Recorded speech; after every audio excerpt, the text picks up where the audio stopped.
আসসালামু আলাইকুম প্রিয় দর্শক, দেখেন সকালবেলায় এই যে আমাদের জ্যাম লাগার কারণটা হলো এই যে সামনে একটি গাড়ি দেখতে পাচ্ছেন, সেই গাড়িটি উল্টে গেছে। এখানে প্রায় জাহাঙ্গীর গেট, এই দেখেন গাড়িটা, এরকম গাড়ি অ্যাভেলেবেল এখানে এই দুর্ঘটনা হয়ে থাকে প্রায়। পুরো রাস্তাটা জ্যাম লাগা রাখছিল। এই মোড়টার মধ্যে জাহাঙ্গীর গেটে ইউটার্ন করতে যে সিমেন্টের গাড়ি আছে, সেই গাড়িগুলো প্রায় এই সমস্যা হয়ে থাকে।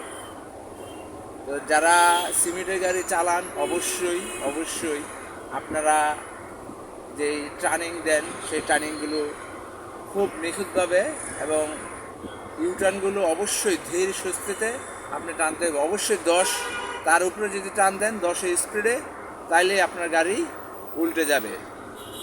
জাহাঙ্গীর গেটে এই দুর্ঘটনায় প্রায় শিকার হতে হয়।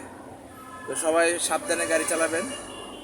সকালবেলায় সবাই অফিস টাইম খুব একটি জ্যামে পড়তে হয় ঢাকা সিটিতে। তো সবাই ভালো থাকবেন, অবশ্যই সাবধানে গাড়ি চালাবেন। আল্লাহ হাফেজ।